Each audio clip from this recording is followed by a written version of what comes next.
Hey guys, it's Charles and welcome to Chat GCP, a medical science, clinical research and commercialization podcast. On today's episode, we are chatting with Dr. Rohit Katial, a research physician at New Zealand Clinical Research. We talk about Rohit's journey from hospital medicine and anesthesiology into clinical research, the peculiarities of conducting early phase clinical studies, particularly in the case of your first-in-man trials where all prior data is in vitro or in vivo studies in animals, and some of the fascinating studies that Rohit has recently been a part of. This was a great discussion on a topic, clinical research, that is close to my heart. On another note, today's episode is brought to you by SAPPro, your clinical trial pathway partner. Every clinical trial is unique, and the most effective solution is to engage with a distinguished and highly experienced project consultant who can tailor your needs and ensure that your trial is delivered on time with the highest integrity and all risks considered. Check out the links to SAPPro services in the show notes below, but now, friends, please welcome Rohit Katial.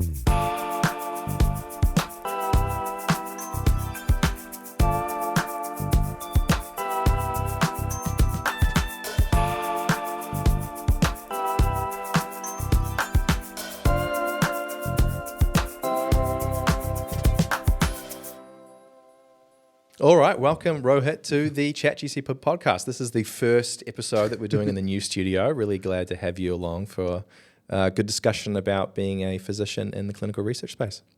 Thanks for having me. Yeah, awesome. So to frame the discussions, why don't we take a step back and maybe why don't you provide us with a bit of an overview about, because your background, so you're medically trained, so you're a medic by training. Clinical research isn't like an obvious career choice for most people. We can probably get to that transition later, but maybe how did you, what interested you in getting into medicine, and how did you start your medical career? So I'm from Auckland, grew up in Auckland, and I got through high school and did all the sciences and sort of had to make that decision in first year. So I decided in first year I'd do the pre-med year, still hadn't decided whether I'd do medicine or not. And then got the grades by the end of the year, and I was like, "Why not? Let's just do it." So, well done. So I was like, I kind of like set myself a challenge. So I was like, if I can get the grades, I'll go on and try. So I tried and got on. So I knew that I liked working with people, and I knew that I didn't want a desk job. So that plus being good at the sciences was basically what drove me to medicine. Plus the job security and all of that kind of stuff. Absolutely. Yeah, that first pre-med year, that's bitterly contested, isn't it, by like a lot of people to get into medical school. It's competitive, and I think the thing that adds to it is we've only got that many spots in New Zealand. It's a bit easier in Australia, I think. Right. Still how many do they let in? It's like 50 per medical school or something like that? No, it's more than that. So it's like when I was there, it was about 270 odd in Auckland and about 300 in Otago. Oh, wow. But about 30% of them would be postgraduate entry. And then there's the rural entries and the Māori and Pacifica entries. Although those people would probably end up being in the same bunch as you anyway. So it leaves about 150-ish. Got it. Okay. So you did that, and then medical school, that's no easy feat in itself. So that's like another 5 years, right? And so you add everything up? Yeah, so pre-med's a year, then 2 years of preclinical training, which is sort of book work, and then 3 years in the hospitals. Yeah. Amazing. Yeah. And then that's almost like the entry level step, right? You're a freshly minted doctor, but you've got plenty of training thereafter. Yeah. So you walk into the hospitals. I mean, New Zealand's quite good because you have the trainee intern year, which is the final year of medical school. So you kind of follow around the junior doctors training to be a junior doctor. But even still, you kind of walk in and you don't know what you're doing. But that's the same across the world. Everywhere you go, that's what new junior doctors will say. Or of course, but you learn quite quickly. Yeah. Well, it's like trial by fire, right? You know, and the cream rises to the top. The people that can withstand it, they're the reason, it's the upper echelons of capability. And I think it's also I think the knowledge is there. It's just never having the responsibility until you get to that point, and then all of a sudden you've got the pen and you have to make the decisions. Right. So the knowledge is there by the time you've graduated. It's just applying the knowledge. So everything takes a bit longer when you first graduate. Yep. but sort of 3 to 6 months in, things start to get a lot faster. You can see patients faster. It's just that first 6 months, that transition from not really having to make any sort of big decisions to essentially when you're on call or when you're on a night shift by yourself, you're making all the decisions on your own. You've got support and you've got senior support, but this straightforward stuff, sort of 6 months to year on, you should be able to do that on your own. Most people do. Yes. Yeah. So it took about maybe 6 months for you to kind of feel comfortable making those like medical decisions on your own. Yeah. Like basic stuff. Yeah, sure. I think then things obviously get more and more specialized. So the basic things, like reviewing someone on a shift, you should be able to do a basic review and come up with a basic management plan for that patient. And then you seek help for whatever you can't do. So you call people and then probably about 2 years. So in New Zealand, you need to practice for 2 years as a junior doctor before you get a general registration, which is when you can sort of practice independently. Mm-hmm. And then after that, you specialize in whatever you want to do. Yeah. So once you finish your junior doctoring for 2 years, what specialization did you go into? So I started training for anesthetics. Mm-hmm. So I did the 2 years, had a 6 month break, and then was going to start anesthetics. And went on holiday, and then came back, started anesthetics training. Did that for about a year and 9 months or something like that. Okay. All up 2 years of anesthetics. And then the pandemic sort of hit, and we were doing lockdowns, and I think I actually made the decision to move out of medicine halfway through, not halfway through, about 14, 15 months in, to anesthetics training. Yeah. And it was sort of straight after that first big lockdown. I see. Yeah. Was it in response to the anesthetics training, or was it just general medicine wasn't for you? It was the lifestyle. Anesthetics, if I still say if I ever went back to hospital-based medicine, I'd go back to anesthetics. Isn't that the one where you see, anesthesiologists doing a bit of Sudoku behind the curtain, we'll put the patient under and then we'll just monitor them a little bit. Okay, Sudoku, cheers. I mean, that's the stereotype. For sure. It's true, but you get very, very good at listening to those beeps and bops and stuff. So very quickly when things are changing just from the sound. So you don't need your eyes. You don't need to be looking at the monitor. You can hear, and each beep is different. So there's a different one for your heart rate. There's a different one for your oxygen levels. There's a different beeping sound. And for most doctors even, you wouldn't really know what's going on. But by the time I had left, I could hear when the oxygen levels had dropped by 2 or 3%. Right. So I didn't even need to be looking at the machine, which is why you can, be on Sudoku, because you can still be using your ears. That's fantastic.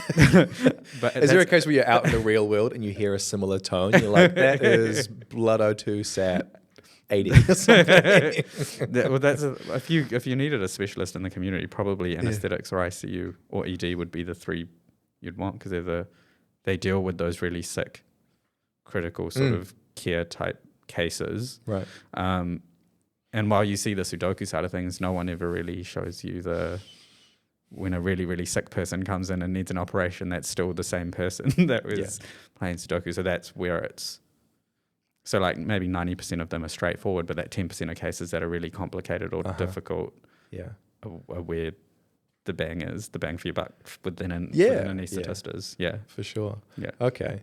Yeah, because I had a friend growing up and her dad was an anesthesiologist, and we always joked about how he worked, an hour a day, either, half an hour either end of the operation or whatever. But obviously that's just a joke. Yeah. And I love how it's the accepted stereotype almost.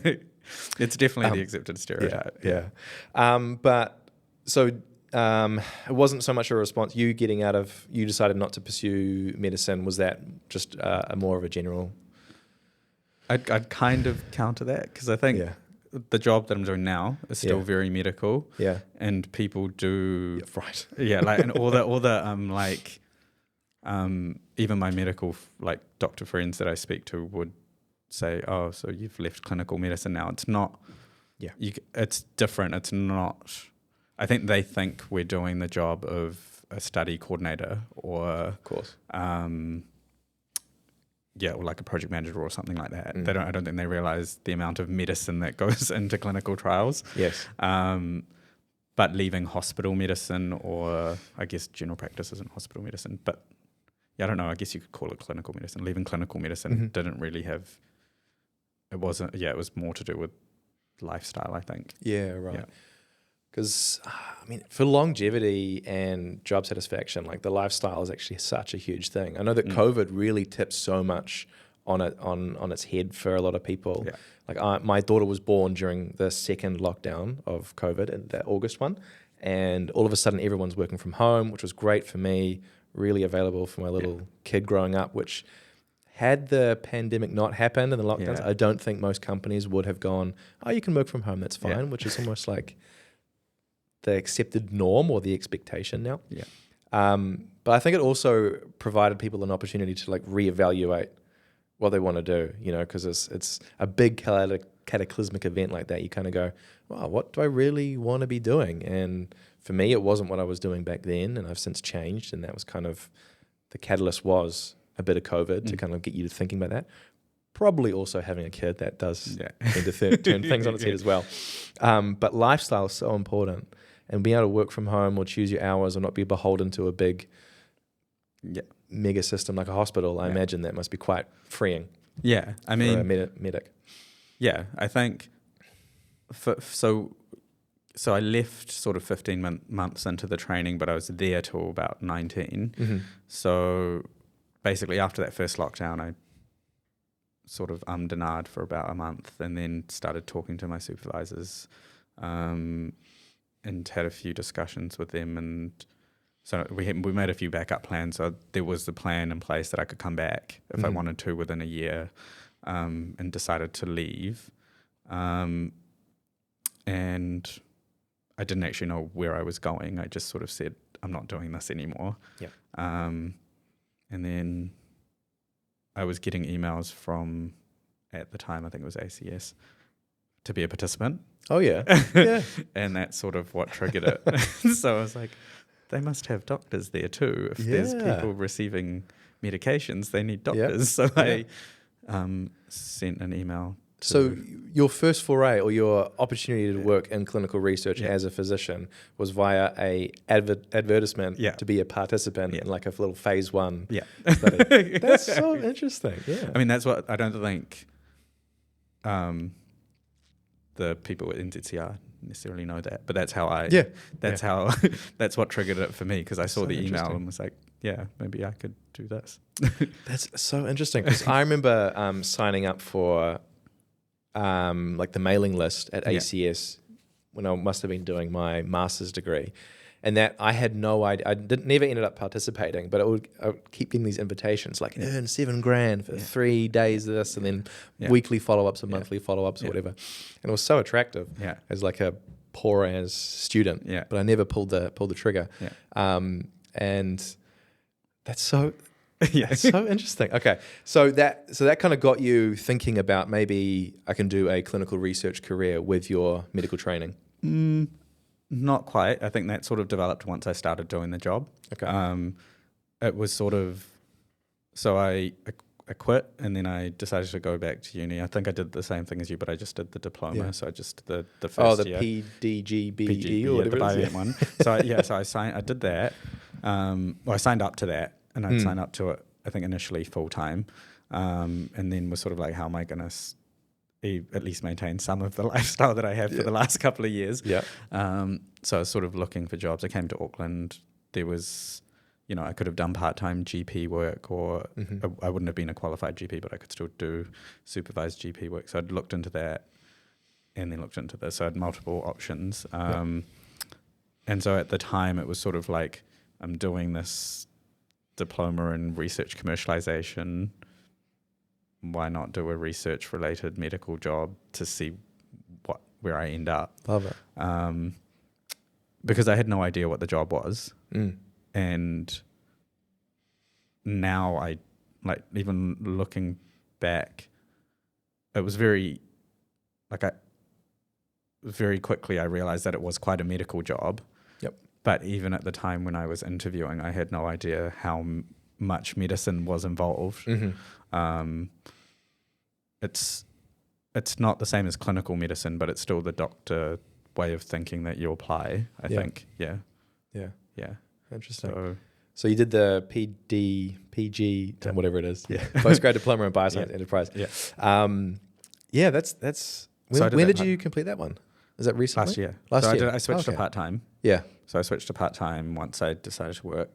And I was doing 2 papers a semester and neat. Working 3. Then I realized I had too much time on my hands, so I moved it up to 4. So I did that. Nice. Didn't think about doing maybe the master's component? It's still there. It's still available if I want to go back and do it. Yeah.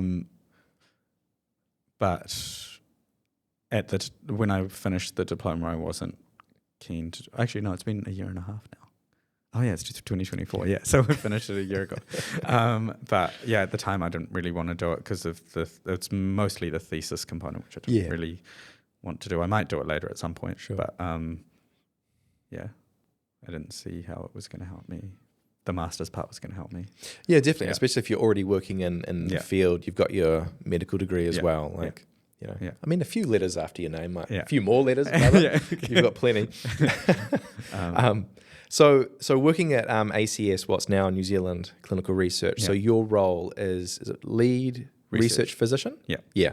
Okay. So New Zealand Clinical Research, they work with overseas or domestic sponsors to do clinical research trials, predominantly the earlier phase, so like phase 1 to 2-ish, thereabouts.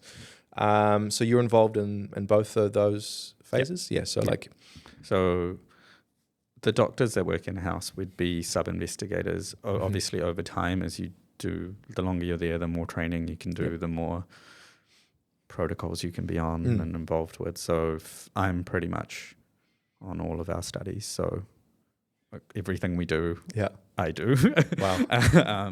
So anything from early stage. Do they do cancer trials at NZZ? We do. Yeah, so cancer to diabetes to asthma, allergy.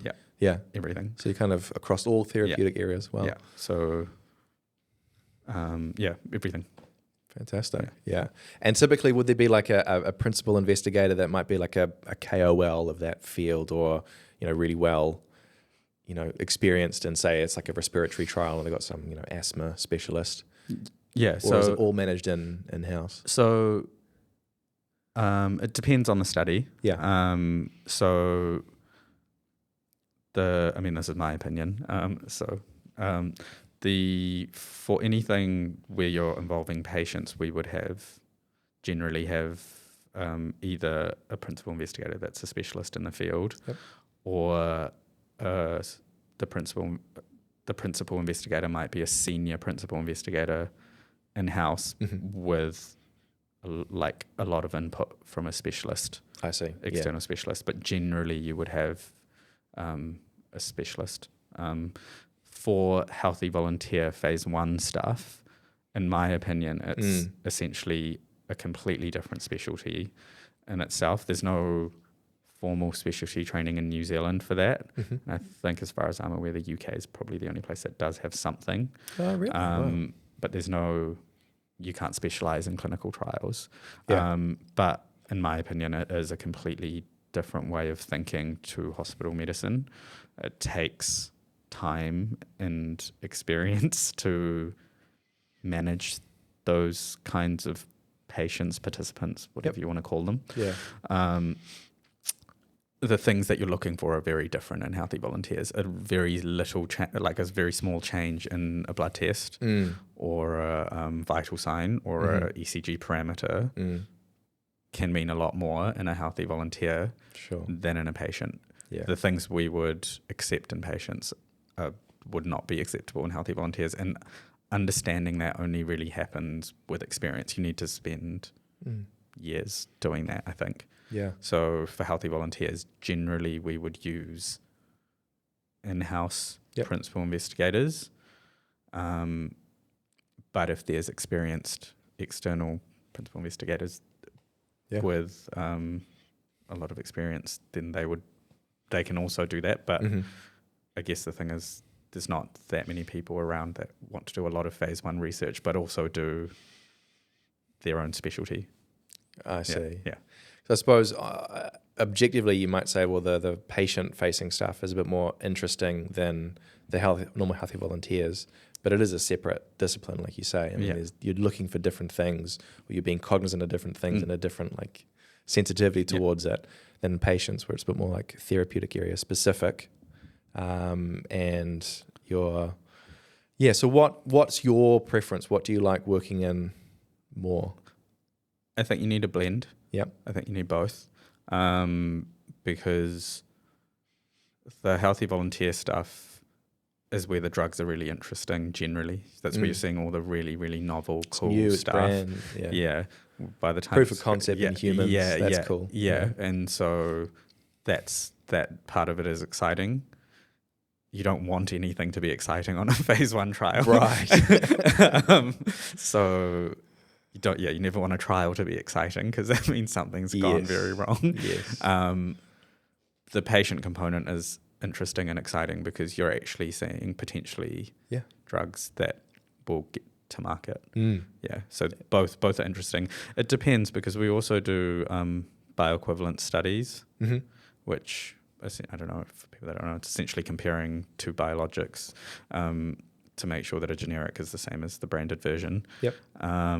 And for those, the healthy volunteer component is very important to get them to market, and it happens a lot faster. So in those ones, you do feel like you're making a bigger difference quite quickly. Yeah, because a generic one typically would be far cheaper than the name brand stuff or their innovative or their originator, and then that can be then available to like more patients globally or regionally or within the country. And I think the regulations around bioequivalence versus other new molecules are quite different. So the healthy volunteer stuff is really important. I quite like how you said you don't want a patient study to be exciting. You want it to keep it as almost predictable as possible. But going back to like even normal healthy volunteers, maybe things have changed. The whole regulatory framework is so much more rigorous. Like the level of research that needs to be done at the preclinical stage or non-clinical stage in animals is so extensive that in very rare cases, should anything really go awry when you do that immediate jump from like the animal space into the first in man study, right? Because typically they dial back the dose like 1,000-fold or 100-fold versus what they would do, and then ramp it up gradually.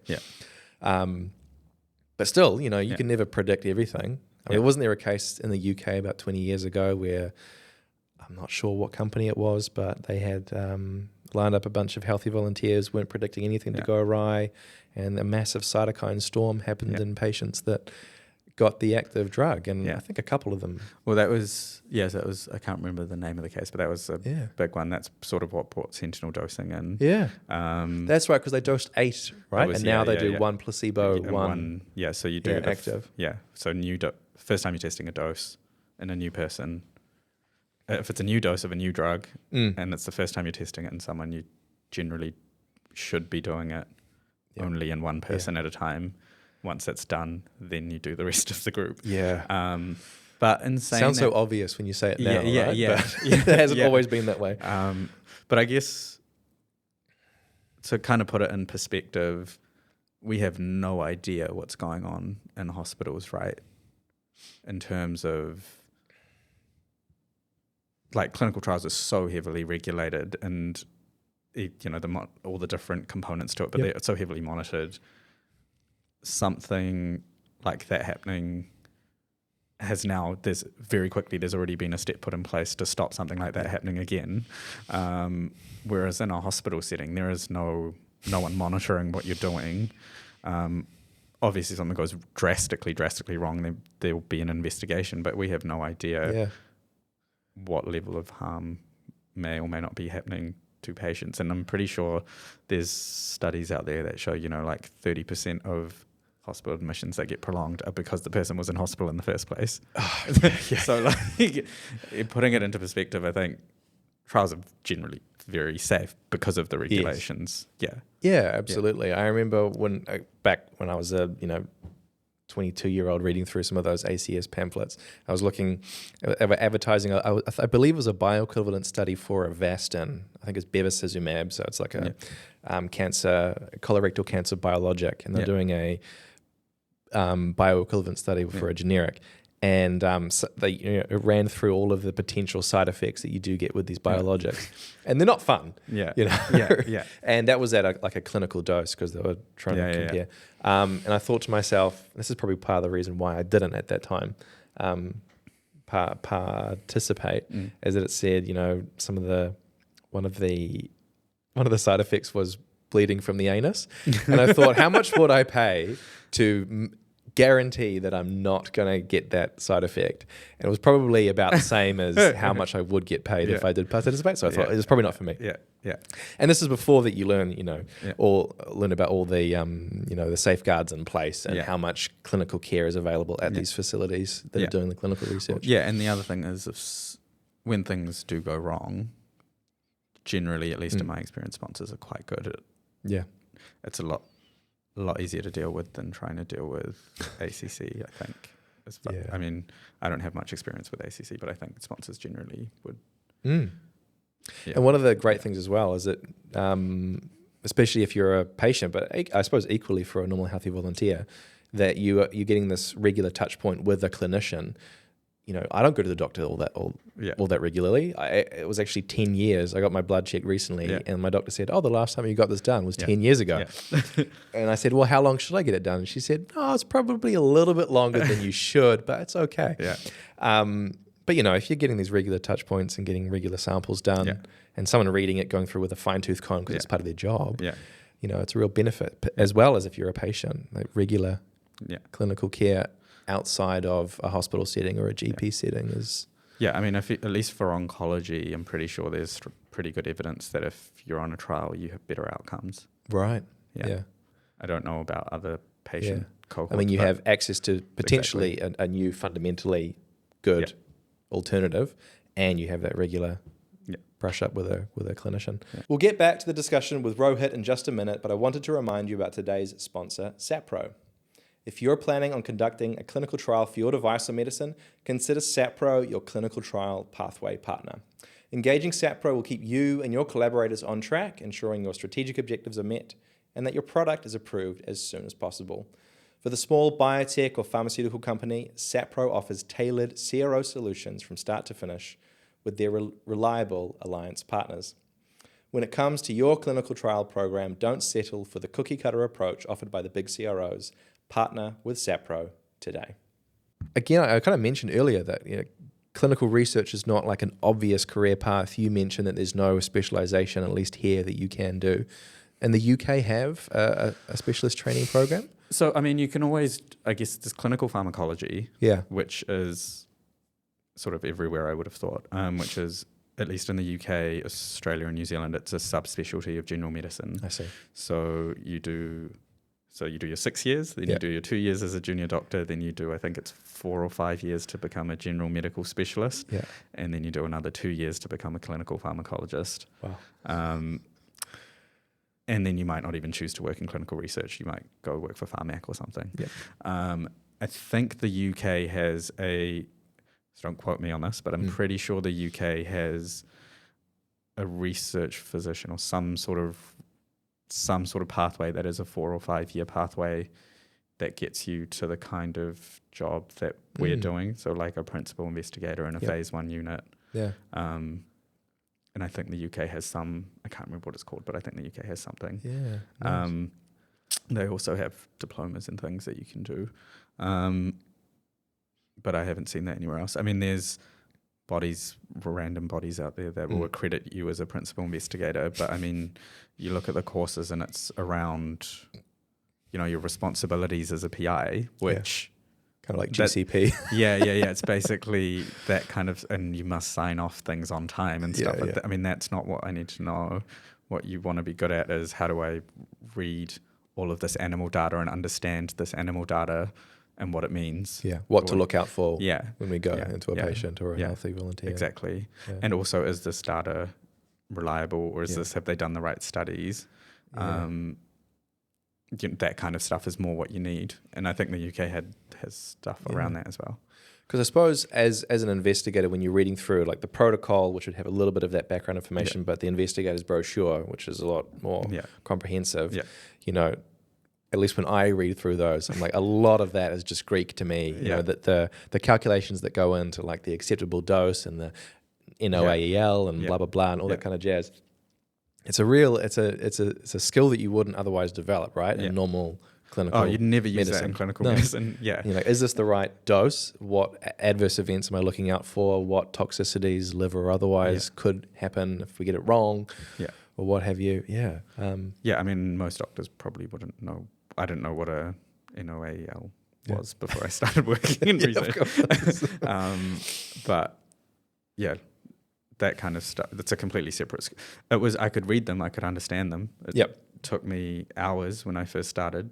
Well, I could understand most of them, but I've definitely developed that skill. Plus, I picked papers as part of the diploma. My science papers were focused on drug development and pharmacology and things like that. So that helped as well. I think it's that's why I was saying it's a very different skill to hospital medicine, and even actually phase 2 is quite different to phase 1 because in phase 2 you've got human data, which is a lot easier for a doctor to comprehend. Sure.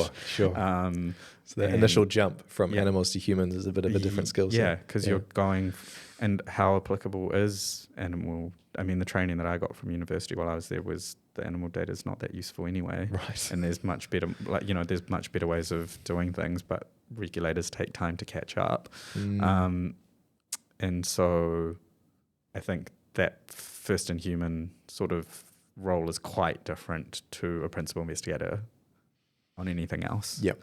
Because you need to be able to assess the animal data and you need to know how to assess what you're doing. Yeah. That's interesting. And I suppose, I mean, you're probably not, New Zealand clinical research don't do too much in the phase 3 realm. Or is a little bit of that? Because that is a different skill set altogether, because by that stage, one could argue that a lot of the fundamental questions about the safety and efficacy of the drug or intervention has been determined in the earlier stages. We just need to ratify it with a bigger sample size. Yeah, I guess efficacy might not be either. In some cases, you might not necessarily have efficacy, but you should have decent safety and PK data at least, pharmacokinetic data.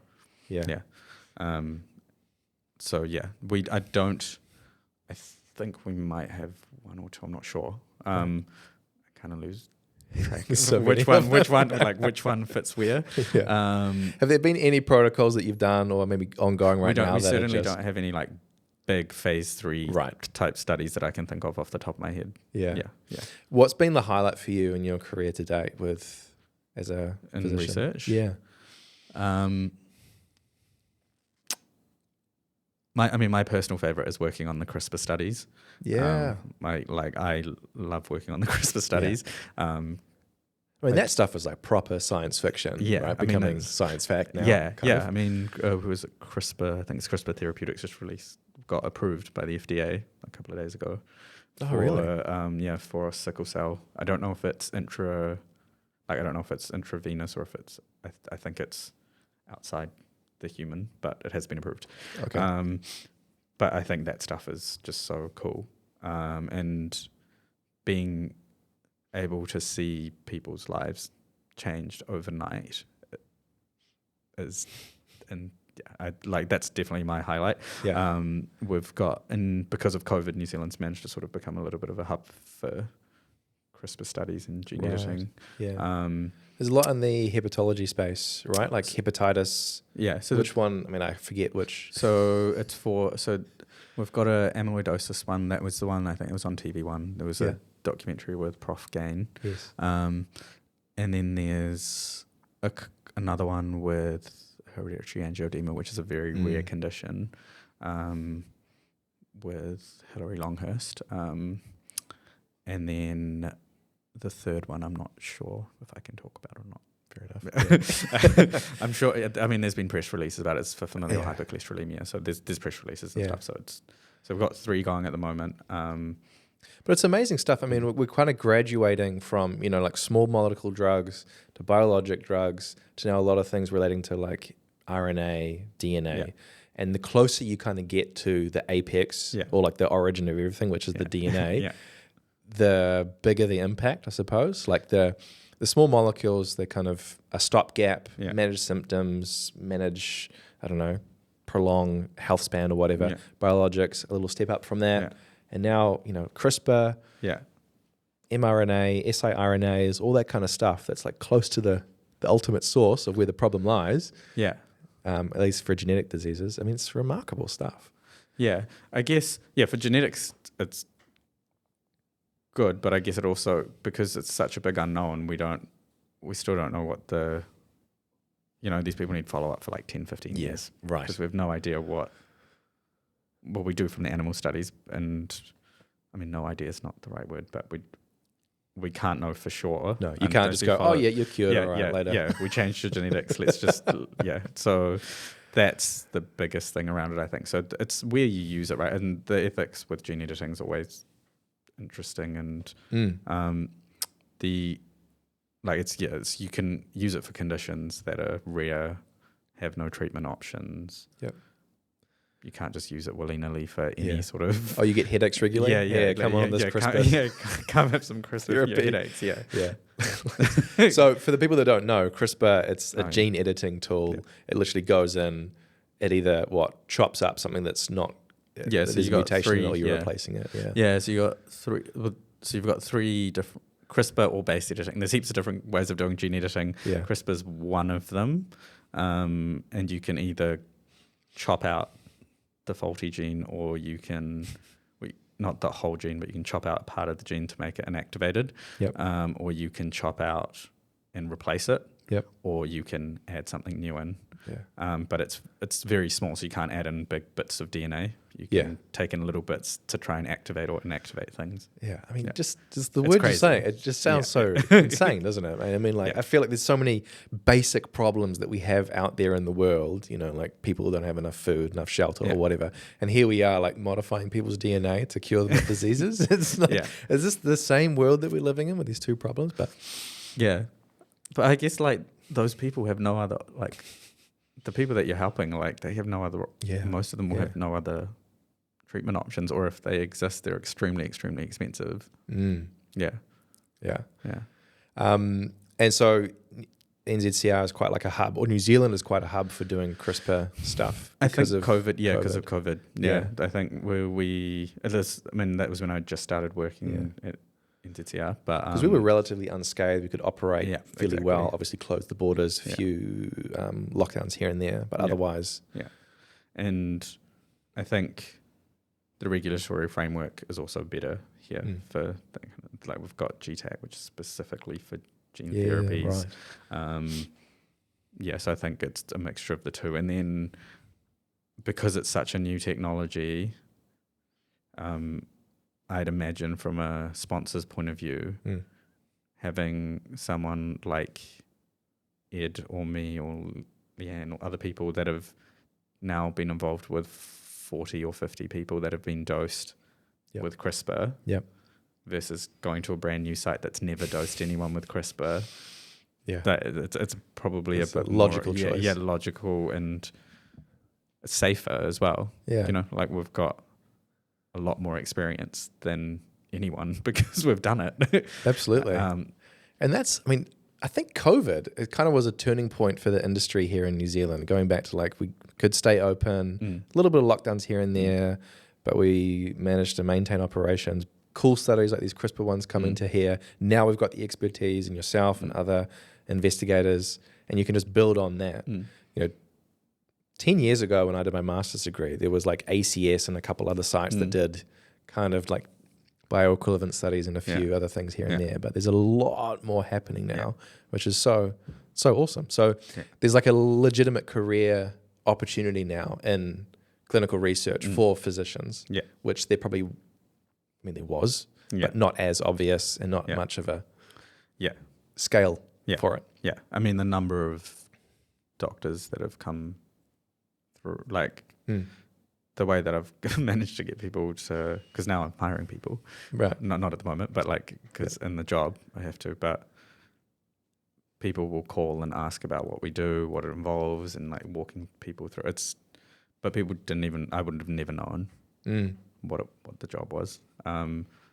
Even now, I think, because I'll have, if someone wants to know about it, I'll tell them to just call me for half an hour. Yeah. And sort of walk them through what we do in a day.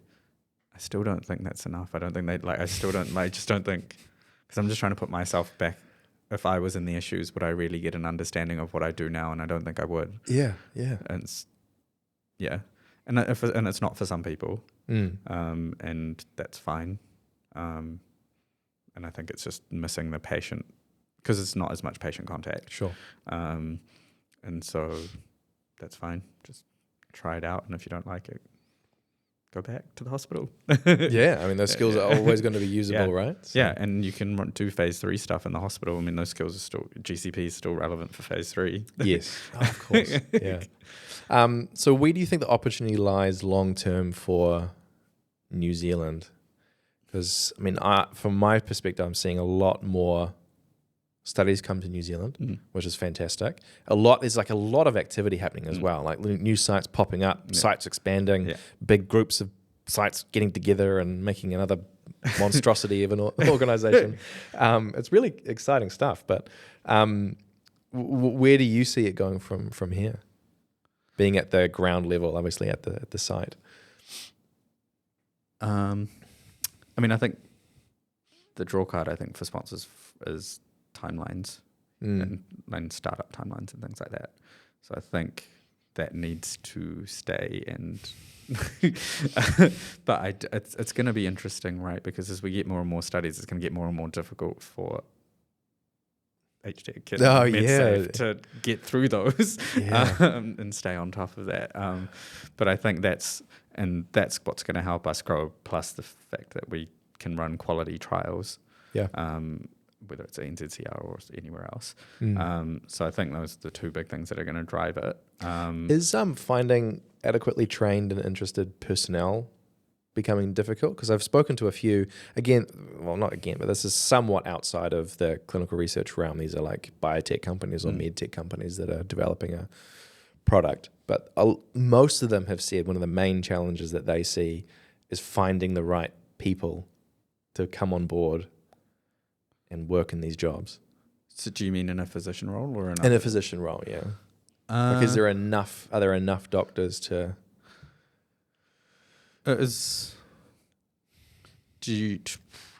Depends, right? So if you're trying to get the patient studies and that sort of thing, then it's a matter of convincing hospital clinicians that research is important and exciting and interesting. Yep.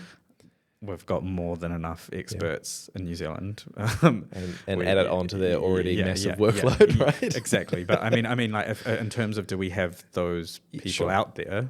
100%. Like the professors and stuff from Auckland and Otago and other universities would be up there with anyone else in the world in terms of subject matter experts. In terms of for other roles, so things like my job or phase 1 principal investigators and things like that, I think we need to put in effort to try and train them up. We need to do stuff to get them trained up so that they can do that. That for me is that's one of my goals. So that's what I want to try and do. But do you mean like on the job training or like a separate? Yeah. Because how are you going to train them otherwise? And this is a worldwide. This can be a worldwide problem, right? You can't do it. Australia is going to have the exact same problem. You can hire a doctor from the hospital and get them to do your basic tasks like screening healthy volunteers and stuff. I mean, any doctor could do that. But training them to be able to pick up those little things, having discussions with monitors about things like the slightly more specialized skill set, I think you have to learn on the job. Yeah. So you need people that are interested, but you need to make them interested and make them want to do the job. Absolutely. Or even aware that the job exists, right? Yeah. Make them aware it exists, get them into the job, and then make them like the job, and then they'll stay. and have like a logical career path for them, because no one likes to go, oh, you're going to be in this job for the next exactly 20 years. Yeah, exactly. Oh, okay, cool. What is this, the 50s? Yeah. Oh, that's really cool. Yeah, because in a lot of these conversations that I've had, a lot of it starts with education, and if the education's there, but then it's the awareness of potential career paths. Yeah. Like I did that Masters of Bioscience Enterprise, and I graduated in 2014, and I feel like I had no idea what I could do with that degree. Back then, like there was a few pharmaceutical companies, largely dealing with generics. There was Aroa Biosurgery, which was doing great things, but didn't really want to relocate, and that was kind of it. But now there's so many more career opportunities out there, but people aren't necessarily aware of them. So it's like education, awareness, and then opportunity. And we're kind of building up a lot of capacity and skills here. Yeah, it's interesting because when I was doing it, they were running like networking sessions and stuff. Oh yeah, I remember those very well. Yeah, but it was crazy. So obviously I didn't do an internship or anything because I was already had a job. But there was so many companies looking for, and there was more companies than students. Really? Yeah. Wow. Yeah. I mean, that is fantastic. There was an absolute asymmetry back in 2014. So there was sort of, like I don't think anyone really had any issues trying to get an internship. That's awesome. Yeah. So there's heaps and heaps. But it's across, but the thing is with that particular degree, you could go into agriculture. Yeah. Go into farm management or something if that was your interest. Yeah. Because it doesn't just, although at least when I've just done it now, it did have quite a focus on pharmaceuticals and drugs. There was other stuff, but a big component was on FDA and drug development and research commercialization of drugs. Yes. Yeah. I don't know why. I don't know if it was the same when you did it, but yeah, it definitely had, because there was the affiliation with the IIB, the Institute for something biotechnology or whatever. So maybe that kind of had the bias towards it. But some people did go into like health economics, and others went into agriculture, fertility, IVF, and all that kind of jazz. It was amazing. I mean, like the skill set you learn is not specific; it's very general.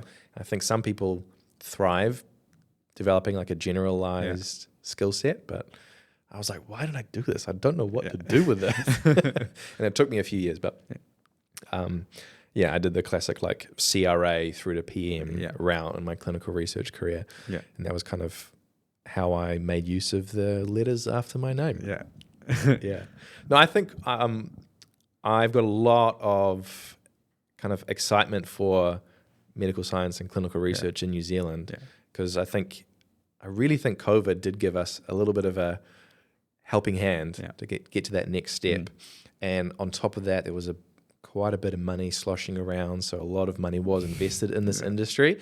Clinical research and medtech as well, they both were drying up a little bit now, but it's really set us up for long-term success.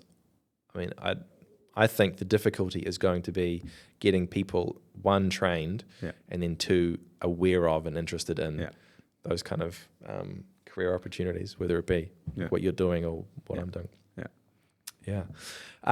So I think we'll wrap it up there. Anything else that you wanted to comment about your career to date, or no any suggestions for people that might want to think about getting into clinical research? Just do it. Just do it. Figure it out. If you're umming and ahhing, just reach out to someone. Because we're all happy to talk about it. I've talked to multiple doctors, but even if you're not a doctor and you just want to talk about it, if I can't tell you about my job, I'm sure I can find someone else that can talk to you about theirs. Yeah, awesome. Well, it's great to have you today. Thank you so much for your time. Really do appreciate it. And I'm sure we'll be in touch, and everyone keep an eye out for what Rohit's up to, and maybe get in touch if you're interested in getting into clinical research. Yep. Awesome. Cheers. Cheers.